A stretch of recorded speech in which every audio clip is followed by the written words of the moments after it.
Bharatiya Janata party उसके नेताओं के द्वारा मुसलमानों और ईसाइयों के खिलाफ नफरत भरी जा रही है। धर्म के नाम पर हिंसा नहीं हो रही है, हिंसा हो रही है कुछ लोगों को देश का दुश्मन बनाकर पेश किया जा रहा है। और आप ये कहते हैं कि मुसलमानों पर हमला करने के लिए हम कोई भी बहाना खोजेंगे, तो आप गुड़गांव में उनके नमाज पर हमला करते हैं। भारत के राजनीतिक दल डर गए हैं।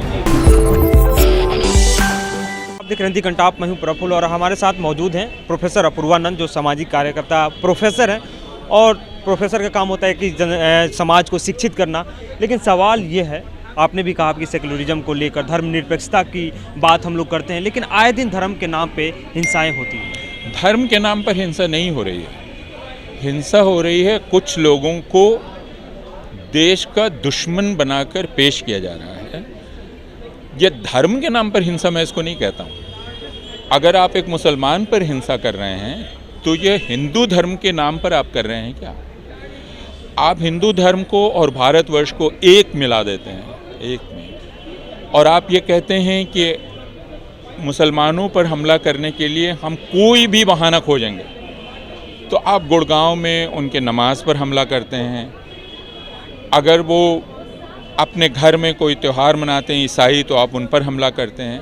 इसलिए मसला धर्म के नाम पर हिंसा करने का नहीं है, मसला है इस मुल्क में मुसलमानों और ईसाइयों को दोयम दर्जे के नागरिकों में तब्दील कर देने का। लेकिन जैसे मैं 2 वीडियो आज देखा, एक कपूरथला का था जिसमें कहा जाता है कि बेअदबी किया है, कपड़ा चोरी कर रहा था। दूसरा वीडियो था कि उसमें कहा जाता है कि मैं हिंदू हूं और तुम मुसलमान है, इसलिए मैं तुमको मार रहा हूं। तब ये हरियाणा का जो वीडियो है, यही मैं कह रहा हूँ कि यह दरअसल एक नफ़रत जो भरी जा रही है लगातार।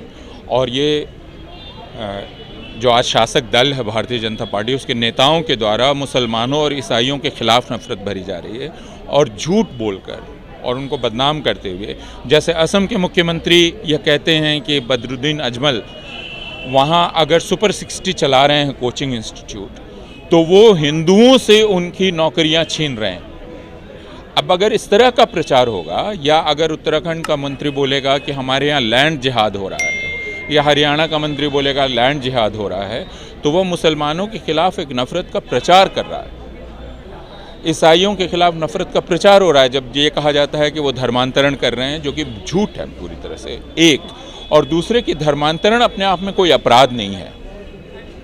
इस बात को नोट करना, बार बार कहना ज़रूरी है कि भारत में न तो अपने धर्म का प्रचार करना अपराध है और न धर्मांतरण अपराध है। तो आप इस नाम पर किसी को बदनाम नहीं कर सकते और उस पर हमला करने के लिए लोगों को नहीं कह सकते। एक बात और आप बोल रहे थे कि आप इशारे में, मैं भी नहीं नाम लूँगा, लेकिन आपने कहा कि वो नेता कहते हैं कि धर्मनिरपेक्षता का ठेकेदारी हम नहीं ले लिए, सेकुलरिज्म का ठेका हम नहीं लिए। लेकिन दूसरी तरफ ये भी देखा जा रहा है कि तमाम राजनीतिक पार्टियां कहीं ना कहीं हिंदू और हिंदुत्ववादी पर भी वो आजकल जो कर रही हैं वो गलत कर रही हैं। मैं ये कह रहा हूँ कि दुनिया में अगर कोई सबसे अच्छा उसूल, सबसे अच्छा सिद्धांत विकसित किया गया है साथ रहने का, तो वो सेक्युलरिज्म है। उससे बेहतर कोई सिद्धांत नहीं है, ठीक है। और जो सेक्युलर मुल्क होता है वो शांति से रहता है। तो जो सेक्युलरिज्म का सिद्धांत को आगे लेकर चलता है, वो कोई बोझा नहीं ढोता है, वो एक अच्छी चीज़ को, अच्छे सिद्धांत को लोगों के सामने लेकर चल रहा है। और वह समाज के प्रति अपने कर्तव्य को निभा रहा है, दुनिया के प्रति अपने कर्तव्य को निभा रहा है। तो इसको इस तरह से नहीं पेश करना चाहिए, हम ही क्यों करें।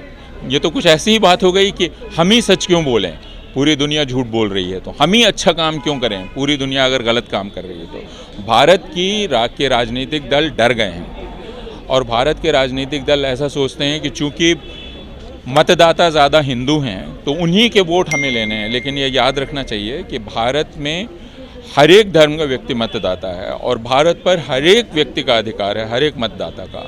इसलिए आप ये नहीं कर सकते कि आप मुसलमान मतदाता और ईसाई मतदाता को नज़रअंदाज करके सिर्फ हिंदू मतदाता का ध्यान रखेंगे। लेकिन पॉलिटिक्स में तो आजकल एकदम धर्म हावी वह हो रहा है, और इसीलिए हमारा कर्तव्य यह है कि हम अपनी तरफ से उनको याद दिलाएं कि ये नहीं होना चाहिए, या आप नहीं कर सकते हैं, वरना हिंदुस्तान बिखर जाएगा, ख़त्म हो जाएगा। ये कुछ ऐसे ही है कि आप उसके नींव के पत्थर को उखाड़ दें। अगर आप नींव के पत्थर को उखाड़ देंगे तो ये इमारत गिर जाएगी। लास्ट सवाल, गोवा में कल प्रधान सेवक थे और वहाँ पे उन्होंने कहा कि अगर सरदार वल्लभ भाई पटेल थोड़ा दिन और जिंदा होते तो गोवा पहले मैं आज़ाद उनके कर लिया। बारे में कुछ कहना ही नहीं चाहता, क्योंकि मुझे नहीं लगता है कि उनके बारे में कोई बात करने लायक भी वो हैं। प्रधानमंत्री हैं देश के, तो होंगे, यह एक इस देश की बदनसीबी है। बदनसीब वो तो बोलते हैं, खुशकिस्मती है कुछ कि हम हमारे मैंने जैसे प्रधान से एक ये मजबूत जो मानते हैं, मैंने कहा कि ये इत्तेफाक है और बदनसीबी है इस देश की।